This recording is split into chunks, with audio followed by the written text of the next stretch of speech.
tempat bersejarah inilah nilai-nilai dan kebanggaan bagi generasi kini terus menjadi motivasi yang kini masih diperjuangkan untuk menjadi bekal kembalinya masa keemasan itu.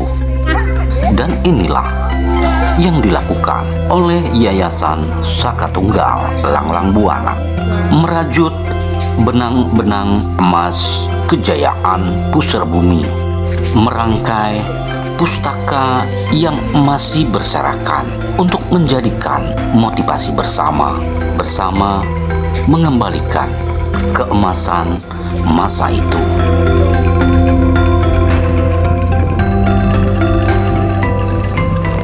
Melalui upaya kebersamaan, duduk bersama sebagai anak cucu Cirebon yang bermotivasi dan berenergi untuk bersama-sama merekatkan kembali kebersamaan meraih masa gemilang yang pernah ditorehkan oleh para leluhur di tanah terpilih ini.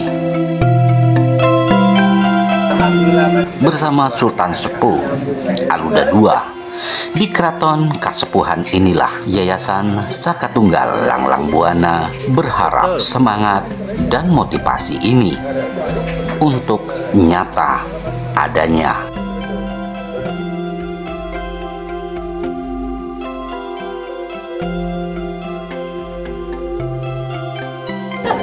Dalam rangka menyatukan visi teman-teman organisasi. Tuh, termasuk kata mama kuliah, mama ngomong. Iya.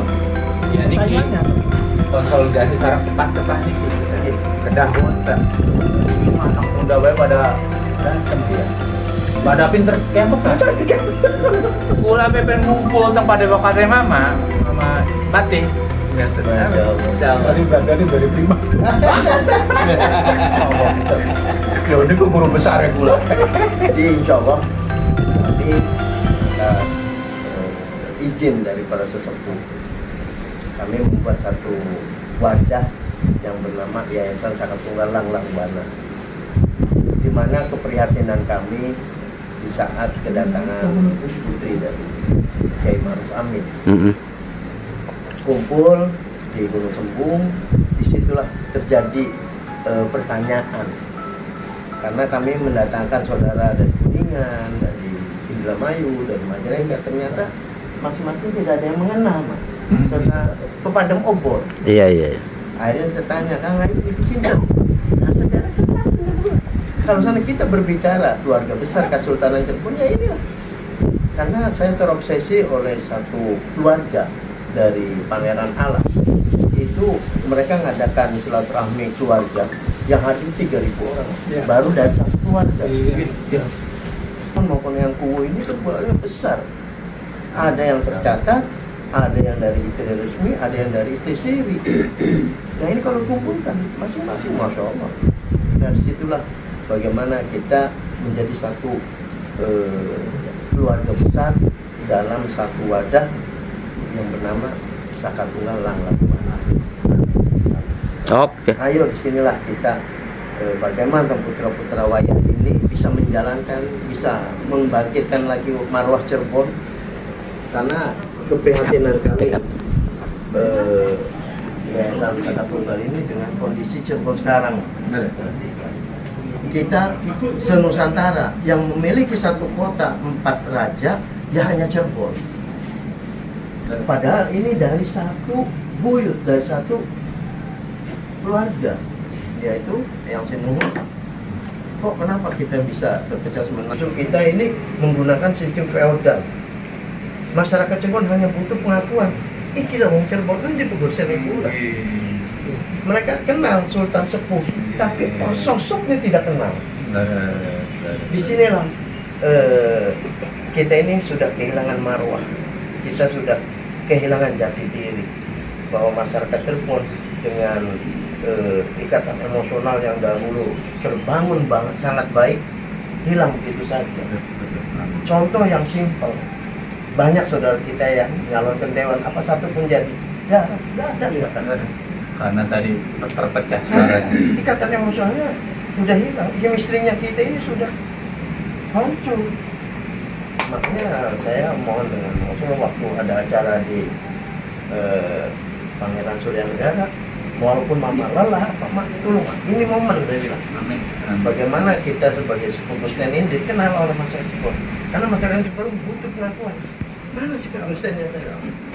Karena mereka masyarakat Cirebon di pelosok-pelosok itu masih mau hidup, sangat mencintai Suriah yang masih nunggu maupun MU. Nah disinilah ayo bagaimana kita buka, kita ganti mindset kita, bagaimana yang Sinungo bisa menjadi panutan senusantara bahkan di dunia. Karena keluarga kita sendiri bukan hanya di Cirebon, bukan hanya Nusantara, tapi dunia. Di Cape Town ada, di Rusia ada, di Inggris ada, di Amerika, di Kanada ada. Ayo, mereka sangat orang-orang yang potensial. Kalau kita kumpulkan, Mas Om, kalau Nusantara sih udah jelas, ini dunia. Nah disinilah kita butuh komunikasi lagi, kita butuh silaturahmi lagi, bagaimana kita menata, bagaimana kita bisa melangkah sebagai Cirebon, pusar ing bumi. Kalau kita sudah berbicara pusar ing bumi, kita ini setiap warga Cirebon ini punya beban moral. Kita harus seperti apa? Kita ini bagaimana? Mudah-mudahan dengan menyadari kita kembali dengan jati diri kita mengenal jati diri orang tua kita, Cirebon bakal menjadi mercusuar dunia. Harus. Bismillah, mudah-mudahan. Amin. Langkah-langkah kita ini Allah Amin. memberikan satu Ya Rabbal anugerah, Alamin. kita diberi hidayah, Amin. sehingga kita kembali kepada jati dirinya. Ai capek gula sih kebo muli ing kandange kan. Leres. Bismillah. Aib waukah wonten 4 kerajaan. Empat-empatane ngangge petatah petitih kalawan wasiate Kanjeng Sinuhun. Sami kan? Petatah petitih benten mboten? Boten. Kan sami, satu Sami. petatah petitih satu wasiat kan? Dan satu Harusnya kan bersatu. Iya. Dalam kebersatuan ini kan mungkin dalam konteks perspektif hukum perdata ini tidak ada pihak yang berkurang di sini semua. Karena saya informasi sebelumnya Mas, yang ada dari salah satu kesultanan ini ada keleden nggak dapat apa-apa karena kurang pihak. Dari kesepuhan wonten mereka kirang pihak, ya kan? Nah, emang perdatanya sama hukum di sana dengan di sini. Tapi kalau bersatu tadi dengan wasiat satu, petatah petitih satu, kayaknya nggak ada yang nggak bisa tahu kita kebutuhan apa data di sana. Mungkin kitabnya Sinuhun yang masih disimpan juga mungkin masih ada. kuncinya mungkin satu ya, sisihkan keegoan dan kembali kepada jati diri manusia Cirebonnya, yaitu apa? Memegang pepakemnya sesepuh. Laras. Ya sesuai mau setunggal kan? Yang Sinuhun. Kalau itu kita kembali kepada jati diri kita, yang jari kita ini keturunan, kita mengenal jati diri orang tua kita mengenal sejatinya diri kita. Karena setiap putra wayah dilahirkan itu sudah dimiliki, sudah dilengkapi dengan misi. Betul. Cirebon sebagai caruban nagari, di mana berdirinya dengan syiar, bukan dengan kekerasan, bukan sebagai negara penjajah. Betul. Yang Sinuhun ini dengan tata krama, dengan kelungguhan ilmunya, dengan kerendahan hatinya, sehingga semua pada bisa merangkul dan kembali pada Cirebon. Karena apa? Bukan dengan keegoan, tapi dengan adab, dengan santun, dengan ilmunya. Waktu itu sempat surplus ekonomi di wilayah ini, yang bahkan Galuh itu dikasih zakat oleh kita, bukan upeti lah. Saya punya miliki datanya, miliki jurisprudensinya, manuskripnya Mama Sultan. Jadi ada kesurplusan di sini. Dan saya teliti juga tadinya mau ambil judul itu, ternyata kan ilmu hukum doktornya bukan itu, jadinya padahal udah jauh dulu. Saya dapat data bahwa waktu itu surplus ekonomi. Wah, tidak ada orang miskin. Jadi Galuh itu kita kasih zakat ya kan? Masya Allah ya. Itu saya manuskripnya saya punya. Manuskripnya. Jadi kan luar biasanya caruban itu Sultan Cirebon pada waktu itu. Jadi ini mohon maaf bukan upeti, tapi kalau ini sifatnya zakat saya kasih karena kita sudah. Nah kalimatnya karena kita sudah memiliki swasembada bahan makanan. Anak putu Cirebon aja kaya ayam jago trotol mati kelaran satu tumpeng. Artinya, nah, Kita ini kaya raya. Anak putu Cirebon itu digambarkan sebagai ayam jago. Karena ayam jago ini perlambang orang gagah, orang hebat, petarung. Tidak ada petarung pakai ayam betina, nggak ada. Saking gagahnya, kita ini dilambangkan dengan ayam jago. Tapi mati kelaran, mati sia-sia. Dia dure tumpeng di atas tumpeng. Kita ini kaya raya, kita punya laut, punya darat, punya gunung. Apalagi kalau seandainya kita berbicara masalah tanah wungkon, luar biasa. Kok kenapa kita masih sampai bisa mati kelaran, mati sia-sia? Karena mindsetnya kita ini sudah diinanimbobokan oleh Belanda, sehingga kita lupa dengan jati diri kita, dengan sejatinya kita ini siapa. Nah sinilah ayo mangga. Kalau memang ngapunten, secara person 4 keraton ini pengen duduk bareng. Cuman kapan waktunya? Seperti apa? Ini yang sedang saya ramu. insya Allah. Gula daftar jadi moderator. Amin. Apakah kita ngadakan satu event budaya dari tiap keraton sehingga para pegusten bisa hadir? Insya Allah. Gitu loh. Mungkin. Angsal, Mama Sultan, angsal itu lah. Mangga. Sedikit iringan. Ya kalau rasanya kan kayak nih. Ini sih apa ya? Jadi semacam kebetulan. Jadi anak saya yang paling kecil ini kan lagi ngambil S2 di ITB. Dulu dia S1 adalah arsitektur. Tapi S2 ngambil jurusan yang inline, itu studi pembangunan. Lah kok dilalah yang direset oleh dia itu adalah apa? Pemakaman Sunan Gunung Jati. Kali satu. Ini yang artinya tidak pernah muncul di masyarakat. Jadi dilihat kompleks pemakaman Gunung Jati itu dari sisi politik, budaya, ekonomi, dan sosial. Itu yang Yang lagi diteliti yang sama diteliti. Nah, inilah yang nanti mungkin kita perlu nanti untuk ke arah sana. Karena kalau kita lihat potensi ekonomi luar biasa. Waduh. sangat Luar biasa.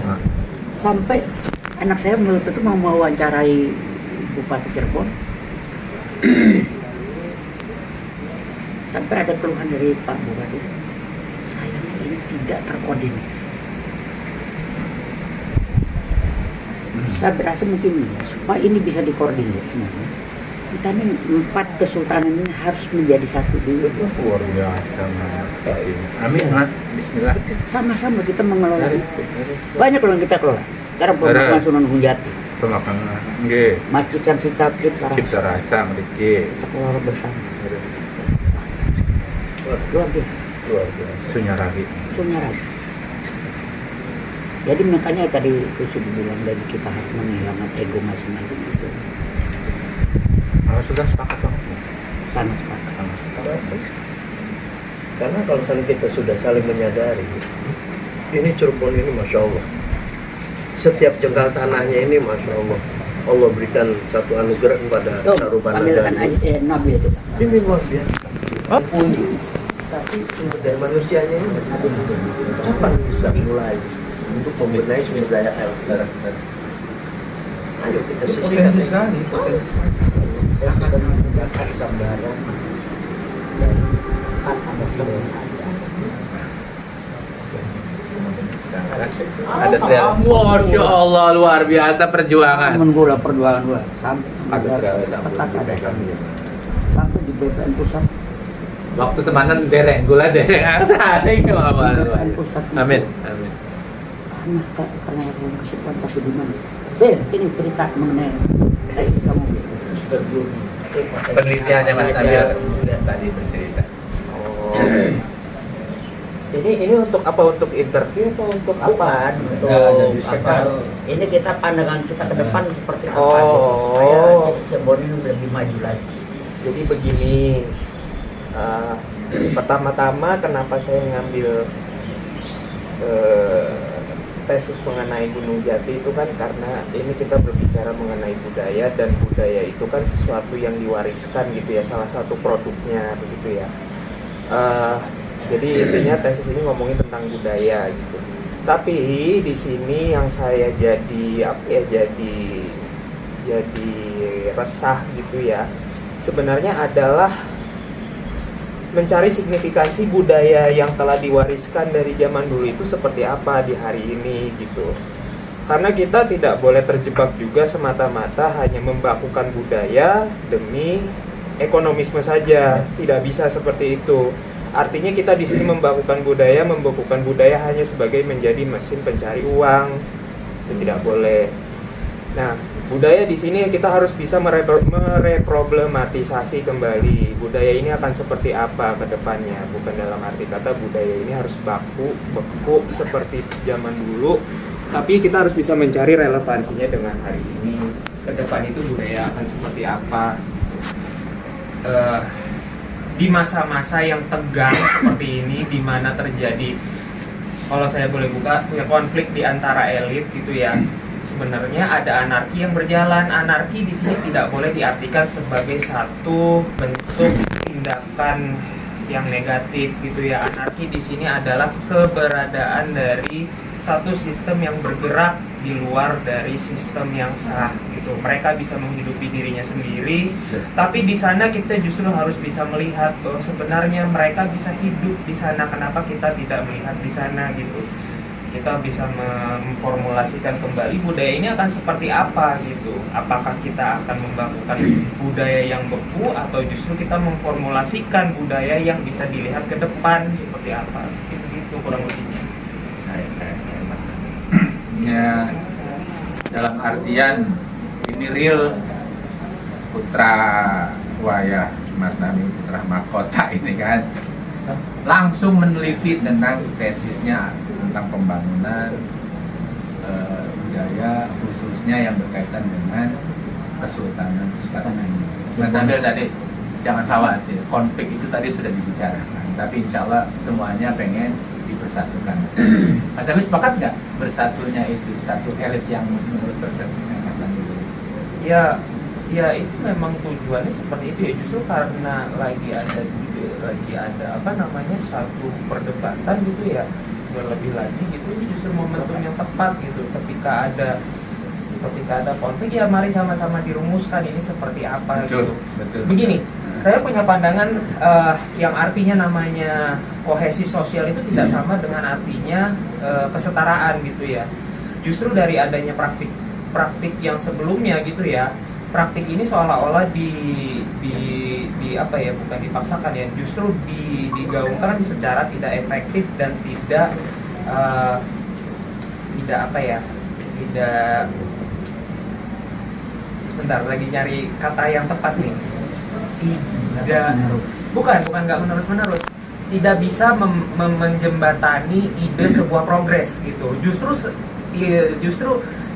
satu nilai ini justru digunakan untuk menghancurkan satu sama lain. Artinya di sana ada hegemoni sepihak, ada yang namanya fenomena sok aing di situ Ya. berdasarkan citra budaya yang dibakukan ini justru akhirnya memarginalkan kelompok-kelompok tertentu.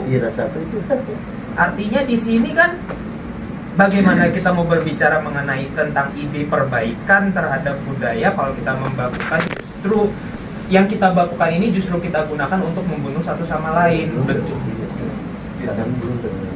Padahal kalau kita sama-sama saling berkaitan itu akan menjadikan value nilai budaya yang luar biasa ya. Betul. Saya mohon sih kesimpulannya nanti ke sana aja, kebersatuan dari semua elit di Sultanan di Cirebon ini ya. Ya, pada akhirnya sebenarnya kan memang istilahnya ya diharapkan kesetaraan gitu ya. Tapi kita juga apa namanya jangan sampai kohesi sosial ini justru kohesi sosial yang penuh dengan ketimpangan, jangan sampai seperti itu gitu.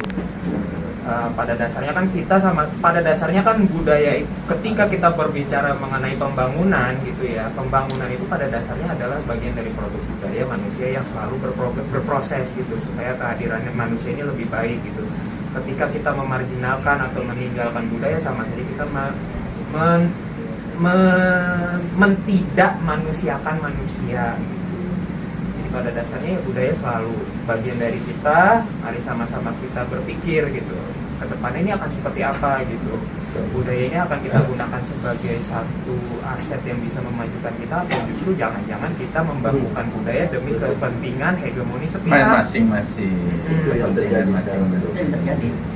Betul. Ya, sepakat ya Maya, harus dipersatukan ya semua elit ya. Betul. Karena kan tadi ini Pak Ito ya, Iya, kita iya. tadi juga Queen itu tadi sudah bercerita semua. Beliau ini adalah apa ya istilahnya, founder dari satu apa namanya kegiatan kemanusiaan di dunia. Ya, kantor pusatnya ada di Las Vegas di Amerika, cabangnya ada di 20 negara. Salah satu yang paling menarik di sini adalah akhir dari presentasi. Adanya kesempatan kita untuk mengenyam pendidikan melalui lembaga itu. Betul. Nah, dia tadi sudah menaruhkan, oke, untuk Keraton Kesuburan kita coba 200 orang dulu. Kuliah S1 online gratis. Atau mau ambil S2, S3 dengan biaya 75%, dengan biaya 25%. Di lokal apa di Dari luar. Di luar? Iya. India kan saya makanya saya berharap dari semua yang ada di sini, siapapun juga Pak Dedi,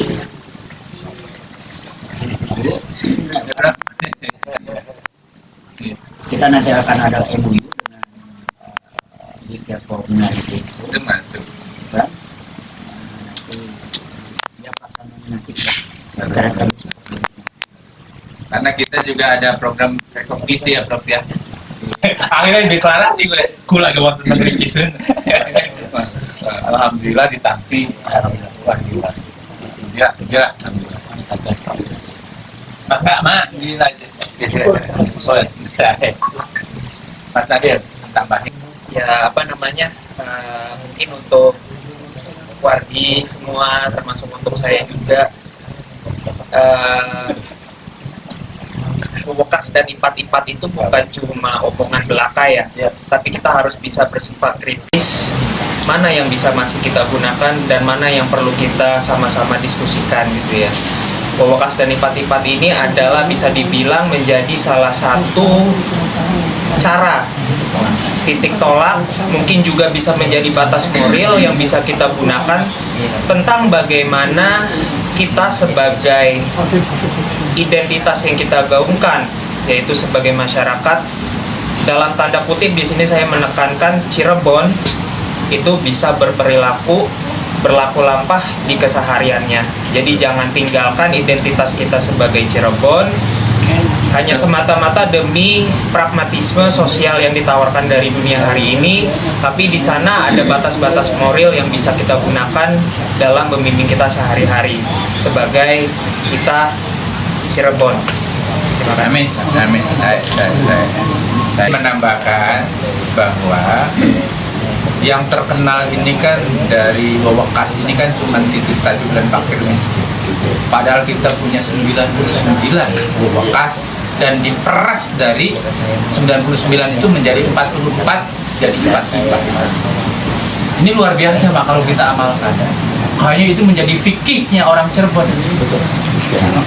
Jadi fikih itu jadi tata aturan bagaimana kita mau melangkah itu tidak lepas daripada Wekas dan ipat-ipat. Ya kalau kita kesimpulan masih sebenarnya Cirebon ini masih longgar karena ada 99. Kalau di Banten itu sudah menjadi 44, udah diperat sama kayak jagoan kafe Masya Allah. Jadi insya Allah kalaupun dari Wekas dan ipat-ipat itu kita peras lagi menjadi fikih lah lampah kita sebagai Cirebon. Nah, mudah-mudahan inilah dasar menjadi kembalinya satu peradaban baru di masa modern ini, inilah Cirebon ke depan. Insyaallah. Amin. Amin. Ya, saya tambahkan. Kalau memang kita mengaku sebagai orang Cirebon dan kita mendapatkan satu warisan dari yang tadi dijabarkan, baik oleh kota maupun Mas Pitung, ayolah kita sisihkan dulu keegoan kita. Kita sebagai wong Cirebon sudah waktunya kita mengenal jati diri kita. Harus kita mengenal juga sejatinya orang tua kita. Kita sisihkan ego kita, ayo kita bersatu. Bagaimana Cirebon kembali menjadi satu kesultanan Cirebon yang menjadi panutan dunia, bukan hanya Nusantara. Disinilah kita butuhnya kebersamaan. Mudah-mudahan masyarakat Cirebon dengan adanya 4 keraton menjadi satu kembali menjadi Kesultanan Cirebon. Inilah titik tolak kita untuk kebangkitan marwah Cirebon menjadi mercusuar keluarga. Kita kembali kepada jati diri kita mengenal sosok orang tua kita agar kita paham kita ini harus bagaimana kita dan harus seperti apa. Mungkin itu. Enggak mau lanjut. Waalaikumsalam warahmatullahi wabarakatuh. Mohon izin Pak Sultan, para sepuh, izin mimpin doa pada pertemuan sore hari ini. Mudah-mudahan apa yang kita hajatkan, apa yang kita inginkan dikabulkan dan dilancarkan oleh Allah Subhanahu wa taala. A'udzubillahi minasyaitonirrajim. Bismillahirrahmanirrahim. Allahumma salli ala habibina wa syafiina wa karimina wa dakhrina wa maulana Muhammad wa sallim wa radiyallahu ta'ala kulli sahabati rasulina ajma'in walhamdulillahi rabbil alamin hamdan syakirin hamdan na'imin hamdan yafin ma yakafi mazid ya rabbana lakal hamdu kama yanbaghi lijjalali wa 'azimi sultan. Allahumma salli ala sayyidina Muhammadin fil awwalin Allahumma salli ala sayyidina Muhammadin fil akhirin Allahumma salli ala sayyidina Muhammadin fi kulli waqtin wahid. Allahumma ighfir lana dhunubana wa li walidina warhamhuma kama rabbayana shaghira wa li jami'il muslimin wal muslimat wal mu'minin wal mu'minat al ahya'i minhum wal amwat. Allahumma inna nas'aluka salamatan fid din wa afiyatan fil jasad wa ziyadatan fil ilmi wa barakatan fi rizqi wa taubatan qabla al maut wa rahmatan indal maut wa maghfiratan ba'dal maut. Allahumma. Demikian tadi pemirsa rangkaian kebersamaan Sultan Sepuh Aluda II bersama Yayasan Saka Tunggal Langlang Buana yang sekaligus bersepakat untuk bersama-sama melestarikan nilai-nilai luhur yang telah menjadi pijakan dan semangat untuk mengambil bagian, berperan dan berkiprah nyata melalui berbagai langkah yang menjadi bagian untuk bersama mengembalikan nilai keemasan yang pernah menjadikan Cirebon sebagai pusar bumi. Semoga saja kebersamaan Sultan Sepuh Aluda II bersama Yayasan Saka Tunggal Langlang Buana ini bisa menjadikan satu motivasi kita bersama kembalinya keemasan Cirebon. Dari Keraton Kasepuhan, tim liputan melaporkan.